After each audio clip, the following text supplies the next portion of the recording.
Hello all. Today we are going to discuss the most controversial and also interesting grahas, the Rahu and Ketu. Generally, Rahu and Ketu are not physically existing planets. They are actually shadow points that occur due to the motion of Moon around the Earth and also due to the revolution of Earth around the Sun. So, using the placement of Rahu and Ketu, one can easily spot eclipse in an horoscope. Say for example, we have Sun here and Ketu here as well as Moon. So if all these three planets are in close conjunction, then it's actually an Amavasya, that is no moon, and also it's a solar eclipse. So in this position, Rahu will be right opposite to Ketu, and this is called as Ketu Prastha Grahanam. That is, this eclipse is caused due to the planet Ketu. And now suppose if we have Sun, Moon,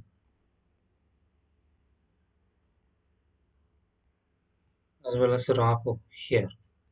So if these three planets are here, this solar eclipse is called as Rahu Prastha Grahanam.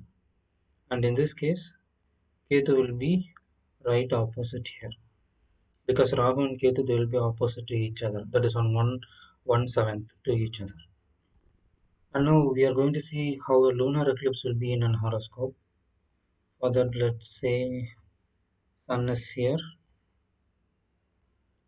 and Moon will be opposite to Sun because a lunar eclipse will have a full moon, and Ketu will be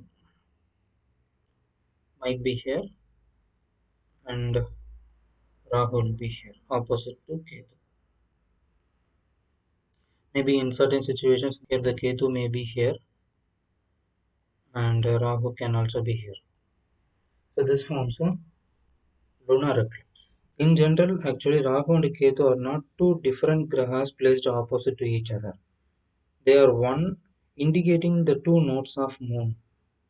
Rahu indicates the north node of the moon and Ketu indicates the south node. So to understand this easier, our sages have related Rahu and the Ketu to snake. Rahu is generally the bodiless and Ketu is the headless. So Rahu is similar to Saturn in its behavior and Ketu is very similar to Mars. And hence Rahu gives favorable results for uh, lagnas that are favorable to Venus. That is Taurus, Gemini, Virgo, Tula Rasi, that is Libra, Makara, and Aquarius, that is Kumbha. And Ketu gives favorable results for other Lagna signs, that is Mesham, that is Aries, Cancer, Leo, Scorpio, Sagittarius, and Pisces. There is just a very large amount of difference between Rahu and Ketu in their behavior in the horoscope. So Rahu is actually too dark. Like when we enter into a theater, we actually even cannot see our own hand, or we cannot see the person who is right in front of us. So after sitting in the theater or after getting into the environment for a particular time, we will be able to notice, even in the dark, who is near us and the objects that are around us. We will be able to see even in the dark to a certain extent. So Ketu denotes that kind of visibility. After adapting to that situation, and this kind of adaptability requires some jnana, which is indicated by Ketu. Rahu denotes obsession and Ketu indicates jnana. Many astrologers and astrology books say about the exaltation and debilitation of Rahu and Ketu. But in the classical textbooks of astrology, there is no indication of exaltation houses for Rahu and Ketu. And even in some softwares, Rahu is said to own Kumbha and Ketu is said to own Pisces. Rahu does not give favorable results when it is placed in Vrishika, and upon research, it is found that Rahu and Ketu said to have similar behavior to the owner of the sign in which they are present in. Suppose if Rahu is present in Cancer, then Rahu is said to behave like moon itself. Rahu also gives its own natural significations also, but most of the significations it gives is very similar to moon, or even at certain situations it is exactly related and exactly same as the moon. Say for example, if Rahu is placed here in maybe here Rahu is in the house of Mars. So here Rahu is said to give its significations that are similar to Mars through obsessions and even through like being greedy. And the Ketu here is in Libra, and the owner of Libra is Venus. And here Ketu gives its significations similar to very similar to Venus through the path of Jnana, Moksha, etc. And let us see which are the favorable signs for Rahu and Ketu.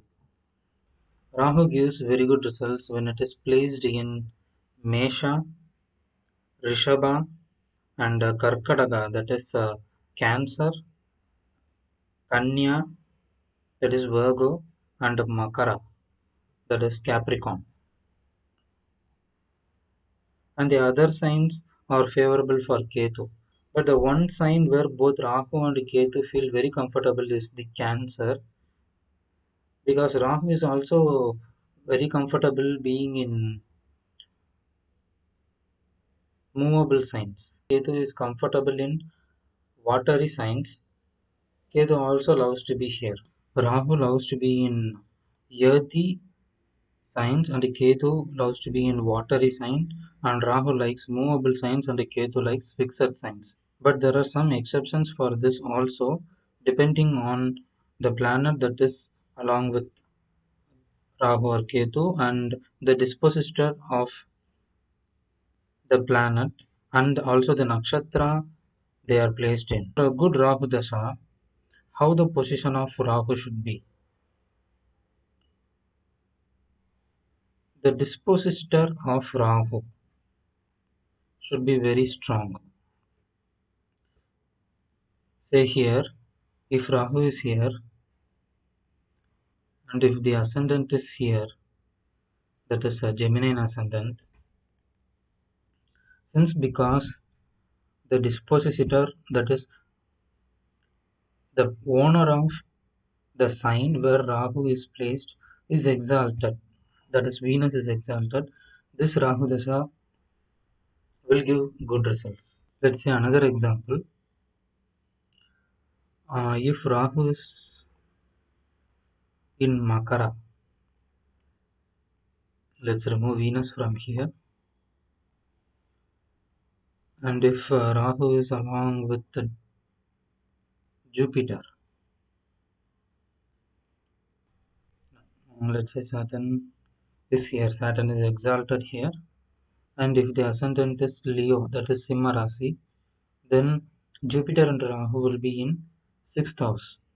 And the owner of these two planets where they are placed, the owner of this sign is Saturn, and here Saturn is exalted.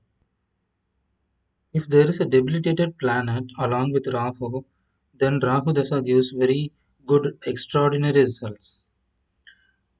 That is because, like in olden days, when an eclipse happens, it is said that a demon is swallowing the sun. Here we can say a demon is actually hunting for a prey. A weak prey is always good for a carnivore, right? And since because Rahu is like you can compare Rahu to an animal or a demon, If the prey is an herbivore, it is much more comfortable for the animal also because it need not fight much. Similarly, here if there is a Sattvic planet like Jupiter and if it is in a very weak state, that is, it has no physical strength, and the ground where they are fighting, that is a Capricorn, and if the Lord of the Capricorn is exalted, then Rahu really feels very comfortable and Rahu gives very good results of being here. And one more point here is Rahu is in a Shararasi, that is a movable sign, which is also very good for Rahu. And Rahu in the sixth house gives very good results. But one point here is for this ascendant, the Lord of the fifth and the Lord of the eighth, that is Jupiter, is very deeply affected. And whenever the Jupiter Dasha comes, the native will have the sufferings of fifth, eighth, and the sixth house. But before that, the Rahu Dasha will be very good for this individual. So here, the dispositor is Venus for Rahu, and Rahu is in the house of a benefic. So this gives a very good platform for Rahu. And Jupiter is not very good friend of Venus. It is actually the opposite. So even here, Rahu gets benefic because of the presence of Jupiter here. And this Rahu Dasha also gives very good results. And with regard to Ketu, Ketu gives very good results in watery signs, as I said earlier. That is being in Cancer or in Vrishika, that is Scorpio, and in Pisces, that is Meena Rasi. And even if Ketu is aspected by any benefic like a Jupiter or Venus, the Ketu also gives very good results. So let's see an example here. This person is actually one of my client. Here the Jupiter is actually in the starting point of Cancer, and the Ketu is actually here at the edge of Tula Rasi, and Jupiter has a very good aspect also on Ketu. And this person had a very good Ketu Dasha. He was around in his 40s, had a very good time in his career. He built a new house and his financial status improved. And even he had a peaceful and even a very good family life. Rahu and Ketu, they give very good results when they are placed in 3, 6, 11, and 12. And here, when Rahu is in 3, Ketu will be in ninth house, which is pretty good. But if the opposite occurs, that is, if Rahu is in the ninth house and Ketu is in the third house, and if Rahu is afflicted by any malefics, then the person has trouble with father, higher learnings in his religion. And one of the best position for Rahu and Ketu is the 6-12 axis. That is Rahu being in the 6th house and Ketu being in the 12th house. Because 12th house actually indicates moksha, and Ketu being the planet for moksha and jnana being the 12th house is actually very good. It feels very comfortable. And Rahu indicates the obsessions and all the material gains of life, and hence Rahu here in the 6th house is okay because it's a like hidden house from the ascendant. So let's see some of the best positions for Rahu and Ketu and also worst positions for Rahu and Ketu. Here the ascendant is Cancer and Ketu here and also Jupiter here.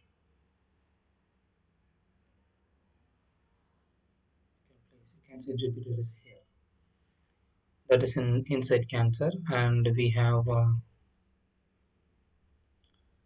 Rahu in Makara, and the owner of Mahara is exalted. So here, as we said in all the above points, Ketu is in the sign of Ketu is in a watery sign, and Rahu is in a fixed sign. Both are aspected by benefics, and Ketu is with a benefic, and Rahu is aspected by Jupiter, which is a very good benefic, and the exalted Saturn. Rahu is the disposition, and Saturn owns, and Saturn is exalted in Libra, which owns Makara, where Rahu is placed. So this person will have a very good Rahu and Ketu dasha. But the one point is that both these two dasha, they don't come next to each other. It actually takes a very long time between Rahu dasha and Ketu dasha. So here Rahu is in the fifth house and Ketu is in the 11th house. So the planet that is owning this sign where Rahu is placed is Mercury, and Mercury has got a good amount of physical strength. Though this indicates Putra dosha, this person will definitely be blessed with a child because Rahu is alone here and Rahu has no other afflictions. Say for example like Saturn is here and Mars is elsewhere not disturbing the Rahu. So say if this is a combination, this person will have a delayed birth of child. Just because Rahu in the fifth house alone does not indicate Putra dosha to a very higher level extent. If this is a if Putra dosha has to be there, then Rahu here has to be very much afflicted. Say for example, Rahu is in the aspect of Saturn, and the owner of the fifth house is like say it is debilitated, and let's say even the Venus aspected by Mars. Let's say Jupiter is